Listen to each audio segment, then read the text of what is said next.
नमस्कार विद्यार्थियों। अब हम आगे की पेटियों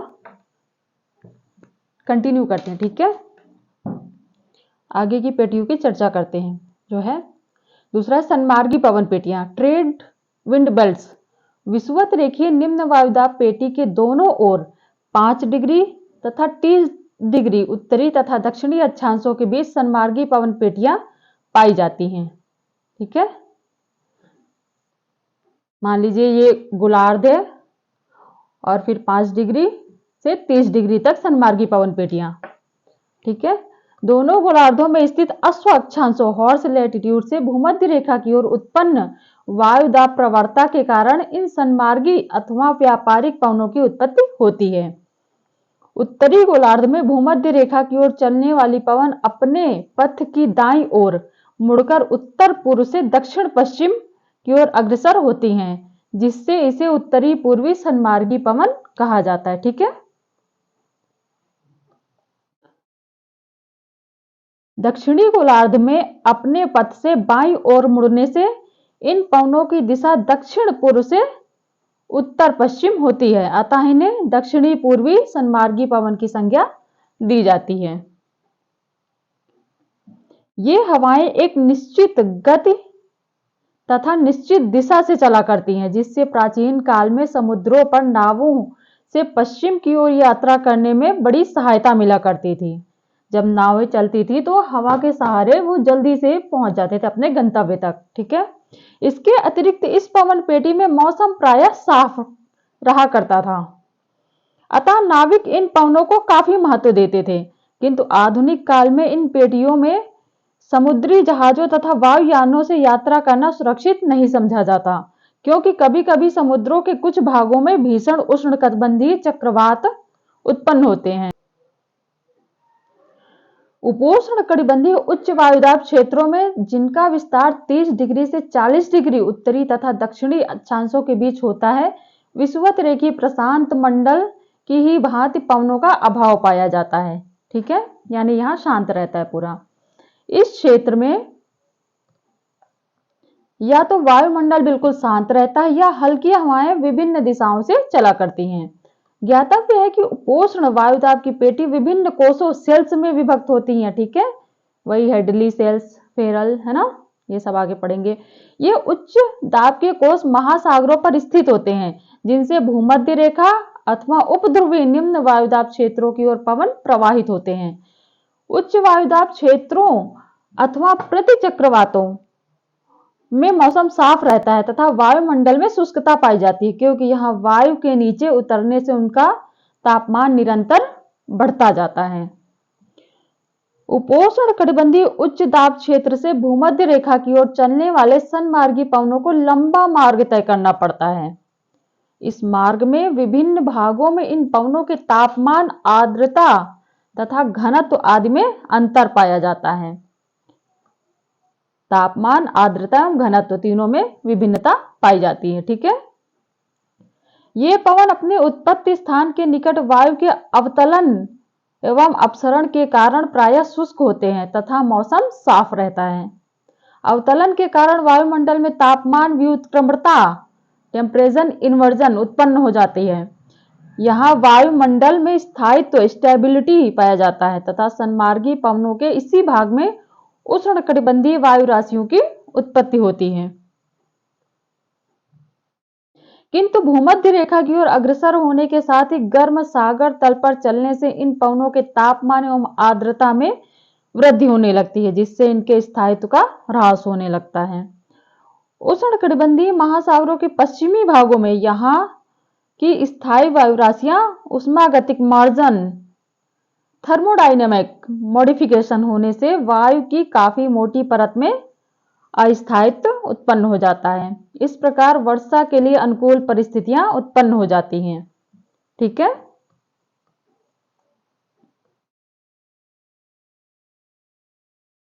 जैसा कि हम जानते हैं, महासागरों के ऊपर चलने वाली सन्मार्गी हवाएं पृथ्वी के सभी पवनों की अपेक्षा अधिक स्थिर पाई गई हैं।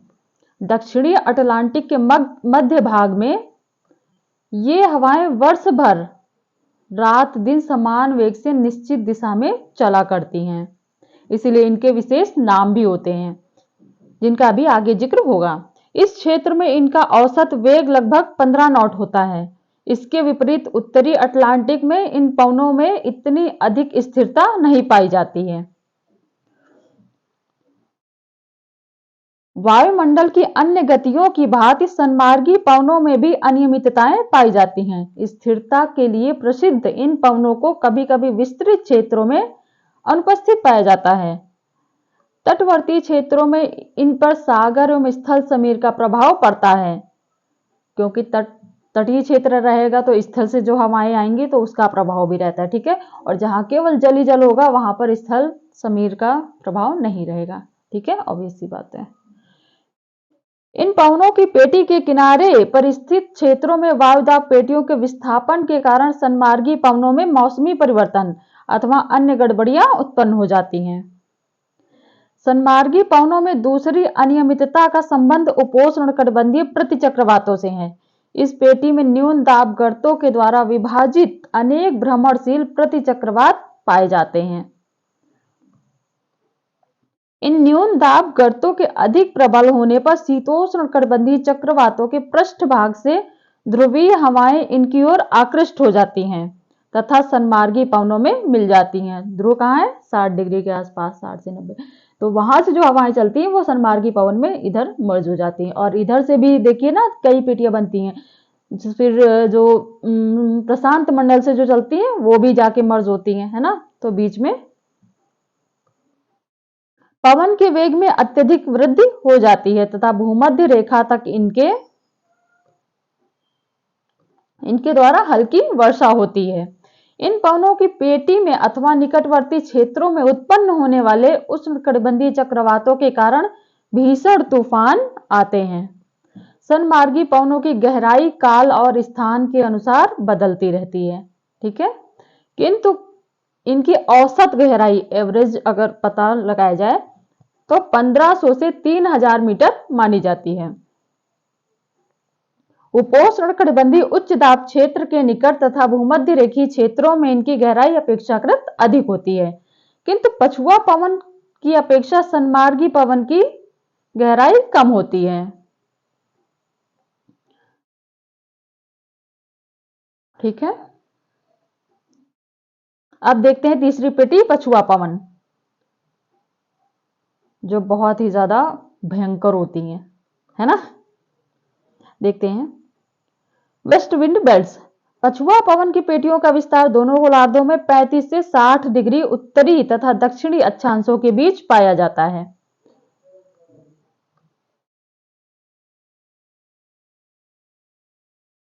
अश्व अक्षांशों के ध्रुवीय किनारों से दोनों गोलार्धों में स्थित उपध्रुवीय निम्न वायुदाब क्षेत्रों की ओर पवन प्रवाह होता है।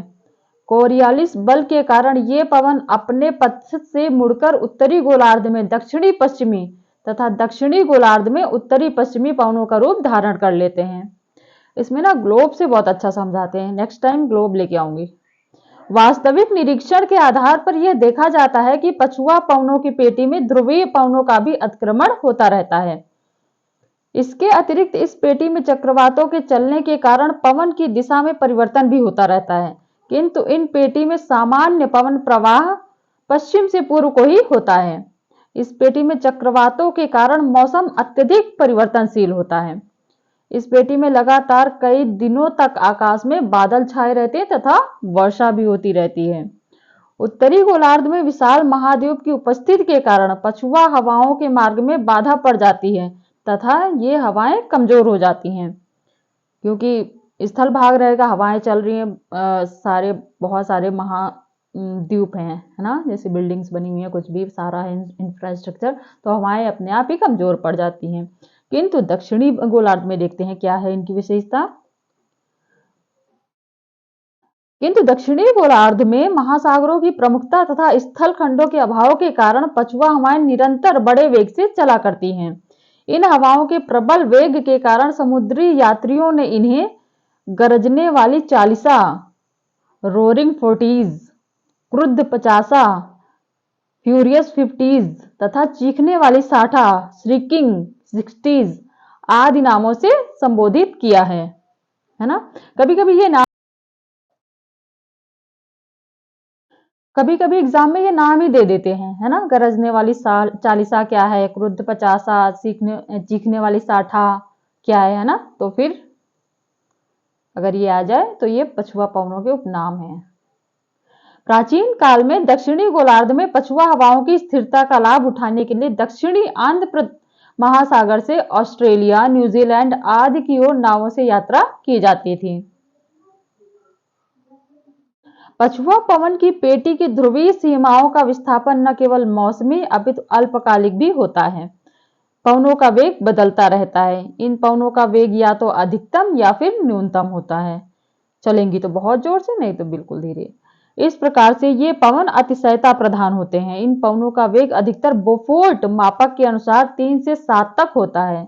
बोफोर्ट मापक शायद आप लोग जानते होंगे, जिसमें सभी मौसमी चिन्हों को दर्शाया जाता है।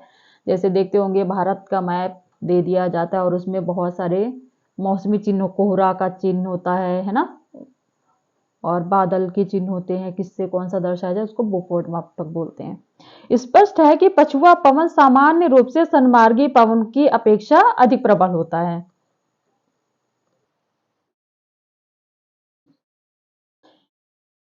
इस पेटी में चक्रवातों के पश्चिम से पूर्व की ओर निरंतर चलते रहने के कारण पछुआ पवनों की दिशा तथा इनकी प्रबलता में परिवर्तन होते रहते हैं। किसी स्थान विशेष की हवाओं का क्रम तथा वहां का मौसम सब कुछ इन चक्रवातों के संदर्भ में उसकी स्थिति पर निर्भर करता है। उत्तरी गोलार्ध में महाद्वीपों और महासागरों की स्थिति विशेष के कारण पछुआ पवन प्रणाली में जटिलता उत्पन्न हो जाती है। ठीक है, क्योंकि वहां दोनों भी है, महाद्वीप भी है, महासागर भी है। ग्रीष्म ऋतु में पवनों का वेग कम होने के साथ ही उनकी स्थिरता भी कम हो जाती है, किंतु शीत ऋतु में पवनों का वेग बढ़ जाता है।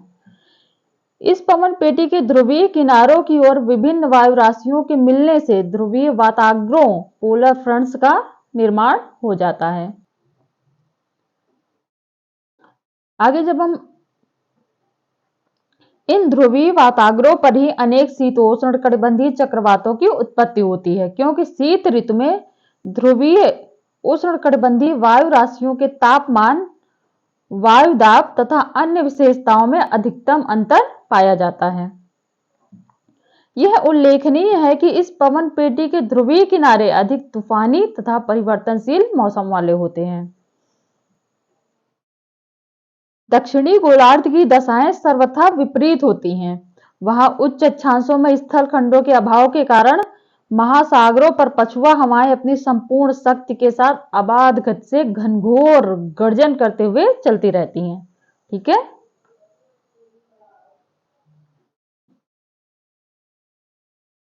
दक्षिणी ध्रुव की ओर इनका वेग निरंतर बढ़ता जाता है। अतः प्राचीन काल के नाविकों द्वारा इन पवनों के लिए प्रयुक्त पद जैसे गरजने वाली चालीसा तथा क्रुद्ध पचासा आदि सार्थक प्रतीत होते हैं। ठीक है, इनकी प्रचंडता देख करके इनका नाम रखा गया था।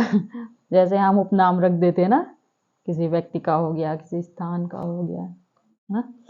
अब देखते हैं ध्रुवीय पेटी, पोलर विंड्स। ध्रुवीय उच्च वायुदाब क्षेत्र से उप ध्रुवीय निम्न वायुदाब पेटी की ओर चलने वाले पवन उत्तरी गोलार्ध में उत्तरी पूर्वी तथा दक्षिणी गोलार्ध में दक्षिणी पूर्वी पवन कहे जाते हैं। किंतु ध्रुवीय क्षेत्रों में ऋतु निरीक्षण केंद्रों में अभी तक पूर्ण सफलता नहीं मिल पाई है। इसी कारण से ध्रुवीय क्षेत्रों के पवनों के संबंध में ऋतु वैज्ञानिकों में मतभेद है, क्योंकि वहां पर पूरी बर्फ छाई हुई है, तो वहां पर अध्ययन करना मुश्किल होता है। यूएस वेदर ब्यूरो द्वारा प्रकाशित वायुदाब चार्ट के अनुसार उत्तरी ध्रुवीय क्षेत्रों में 60 डिग्री से 65 डिग्री अक्षांशों के बीच पूर्वी पवनों की प्रधानता के पक्ष में है। दक्षिणी ध्रुव के निकटवर्ती क्षेत्रों में जलवायु संबंधी आंकड़ों का अपेक्षाकृत अधिक अभाव होने के कारण वहां प्रचलित पवनों का विवरण देना और भी कठिन हो गया है। ठीक है,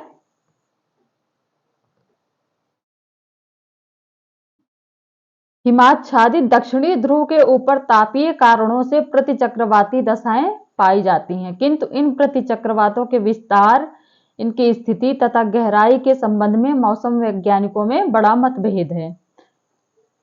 कोई एक मत नहीं है, ठीक है, यहाँ की विशेषताओं को लेकर के। किंतु इस बात को सभी वैज्ञानिक स्वीकार करते हैं कि यहाँ स्थायी महाद्वीपीय प्रतिचक्रवात नहीं पाया जाता। अंटार्कटिक के विशाल पश्चिमी किनारे पर अनेक भ्रमणशील प्रतिचक्रवात पाए जाते हैं। इन प्रतिचक्रवातों की प्रबलता के कारण ही समीपवर्ती पछुआ पवन की पेटी में उत्पन्न चक्रवातों का इधर प्रवेश नहीं हो पाता। किंतु दक्षिणी ध्रुव के विभिन्न अन्वेषकों ने इस प्रदेश में चलने वाली तेज बर्फीली आंधियों की भी सूचना दी है कि वहां पर बहुत सारी आंधियां चलती हैं। अच्छा, वहां पर जनजातियां कौन सी पाई जाती, कुछ आइडिया? एस्किमो, है ना, वहां पर पाई जाती है ग्रीनलैंड में। आर्कटिक प्रदेश महासागर पर स्थित होने के कारण अपेक्षाकृत अधिक जटिल हैं। शीतकाल में उत्तरी महासागर के ऊपर हिम की कठोर और मोटी परत जम जाती है, किंतु ग्रीष्म ऋतु में यह आंशिक रूप से खुला रहता है, जिससे छोटी छोटी काई और लीचेन ये सब ना उत्पन्न हो जाती हैं। और ठंडी शीत ऋतु में तो बिल्कुल ही बंद। यह क्षेत्र चारों ओर महाद्वीपों से घिरा हुआ है तथा बीच बीच में द्वीपपुंज भी पाए जाते हैं। शीत ऋतु में उत्तरी पूर्वी साइबेरिया जो रूस में है, ठीक है, उत्तरी कनाडा इधर जो अमेरिका वाली साइड में है, तथा ग्रीनलैंड के मध्यवर्ती भाग पृथ्वी पर सर्वाधिक ठंडे क्षेत्र हो जाते हैं।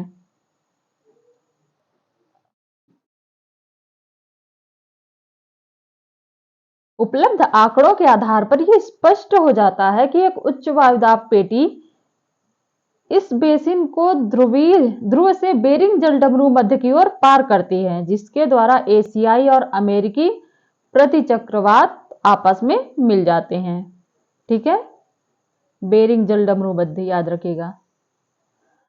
इनके बीच का वायुदाब महाद्वीपों की अपेक्षा कम तथा महासागरों पर स्थित आइसलैंड तथा अल्यूशियन निम्न दाब क्षेत्रों की अपेक्षा अधिक होता है।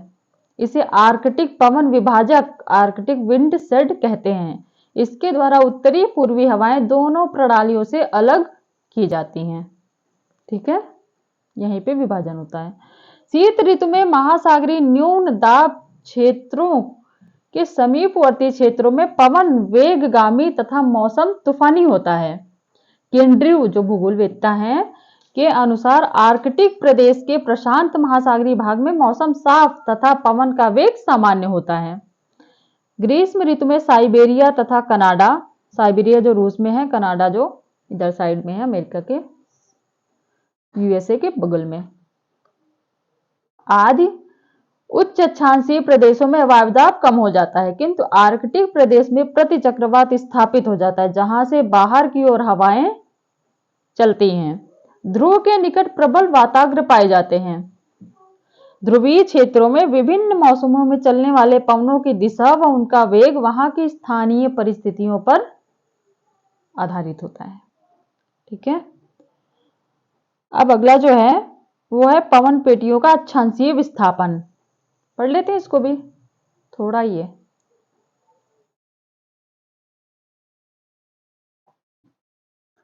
Latitudinal shifting of wind belts, ठीक है, अक्षांशों में जो पेटियों का विस्थापन होता है उसको देखते हैं। पृथ्वी की धुरी के झुकाव तथा उसके वार्षिक परिक्रमण के फलस्वरूप सूर्य की किरणें कभी कर्क रेखा पर तो कभी मकर रेखा पर लंबवत पड़ती हैं, है ना, ये तो सबको पता ही है कि सीधी नहीं पड़ती हैं। जब सूर्य कर्क रेखा के ठीक ऊपर चमकता है तब ग्रीष्म अयनांत तथा जब मकर रेखा के ऊपर ठीक चमकता है तब शिशिर अयनांत होता है। सूर्य के लंबवत किरणों के विस्थापित होने के साथ साथ सूर्यातप की पेटियां भी उत्तर दक्षिण खिसकती रहती हैं। वायुदाब और तापमान में प्रत्यक्ष संबंध होने के कारण वायुदाब की पेटियां भी स्थानांतरित होती रहती हैं, ठीक है, वो स्थायी नहीं रहती हैं कि सारा थोड़ा बहुत खिसकाव होता रहता है। इसके फलस्वरूप धरातल पर तापमान की पेटियां भी उत्तर दक्षिण खिसकती रहती हैं। वायुदाब और तापमान में प्रत्यक्ष संबंध होने के कारण वायुदाब की पेटियां भी सूर्य की स्थिति के साथ उत्तर दक्षिण विस्थापित होती हैं। वायुदाब की पेटियों के विस्थापन के कारण नियतवाही पवनों की पेटियां परमानेंट विंड बेल्ट्स भी कभी उत्तर तो कभी दक्षिण की ओर विस्थापित होती रहती हैं। ग्रीष्म अयनांत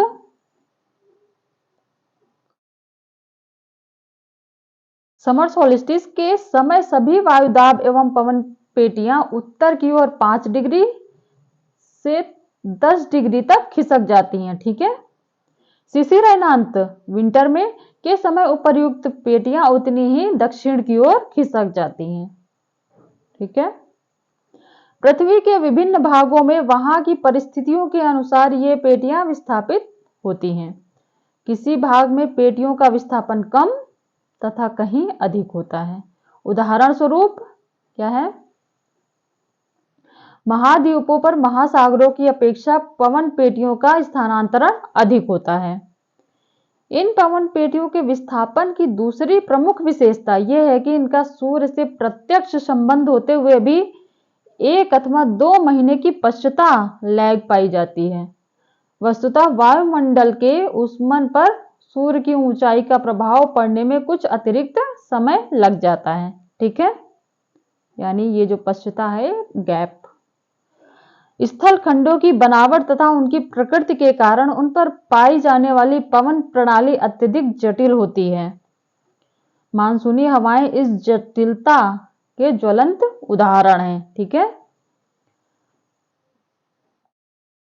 यदि वायुदाब अथवा पवनों में होने वाले मौसमी परिवर्तन का विश्लेषण किया जाए तो स्पष्ट प्रतीत होगा कि वायुदाब अथवा पवन पेटियों में उत्तर अथवा दक्षिण की ओर विस्थापन होने के बजाय चक्रवातों अथवा प्रति चक्रवातों के केंद्रों का विस्थापन हो जाता है। कुछ ऐसे प्रदेश भी हैं जो पेटियों के विस्थापन से विशेष प्रभावित होते हैं। कौन से हैं? और जलवायु और वहां की जलवायु भी विशेष प्रकार की होती है।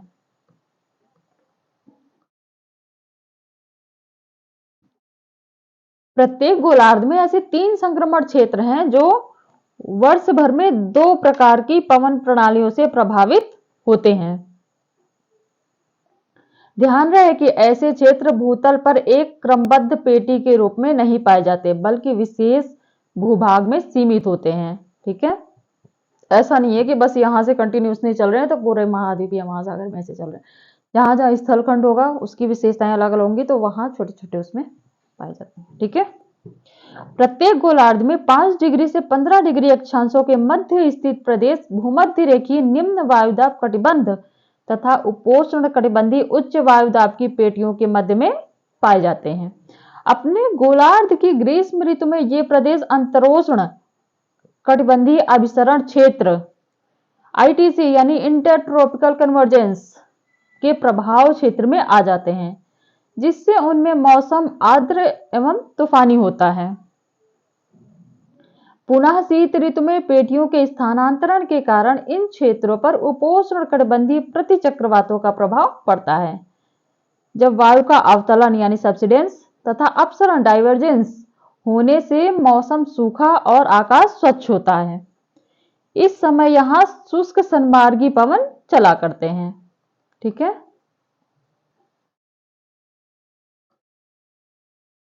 उत्तरी तथा दक्षिणी गोलार्धों में 30 डिग्री तथा 40 डिग्री अक्षांशों के मध्य स्थित प्रदेश जो महासागरों के पूर्वी तथा महाद्वीपों के पश्चिमी भागों में स्थित हैं। ये हो गए पूर्वी भाग महासागर के और ये पश्चिमी। 2 भिन्न प्रकार की पवन प्रणालियों से प्रभावित होते हैं।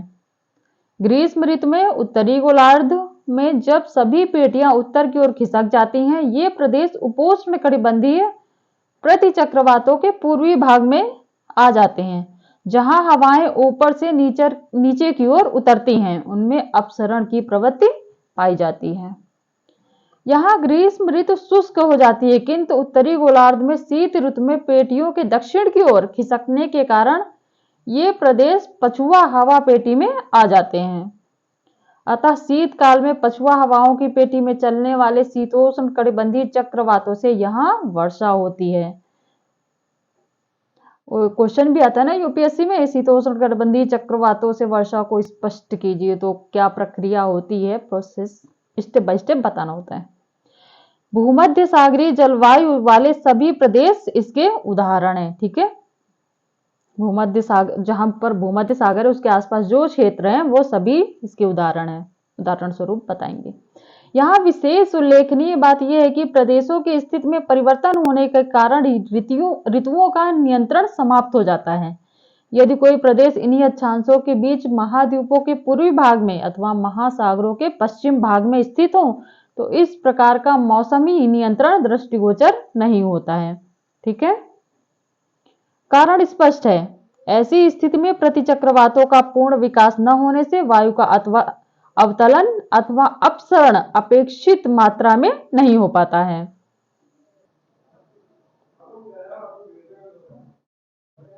विशाल महाद्वीपों के पूर्वी किनारों पर महासागरों की ओर से मानसूनी हवाओं के चलने से इन अक्षांशों में भारी वर्षा होती है।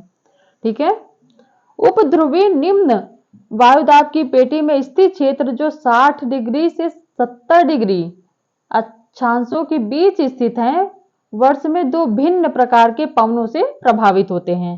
ग्रीष्म ऋतु में ये क्षेत्र ध्रुवीय पूर्वी पवन पोलर स्टर्लीज की पेटी में आ जाते हैं।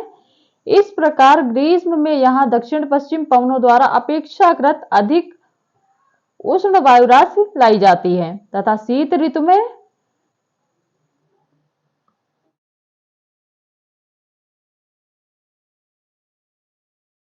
ध्रुवों की ओर चलने वाली शीतल एवं शुष्क वायु राशि की प्रधानता रहती है। ध्रुवों से चलेगी तो ठंडी रहेगी, है ना, और जब यहां से नीचे से जाएगी तो ग्रीष्म ऋतु में तो वो पवनें गर्म रहती हैं। ठीक है, तो यहाँ पे इसको समाप्त करते हैं। त्रिकोशीय रेखांशिक परिसंचरण, इसको हम नेक्स्ट डे देखेंगे। ठीक है, तब तक के लिए धन्यवाद, नमस्कार।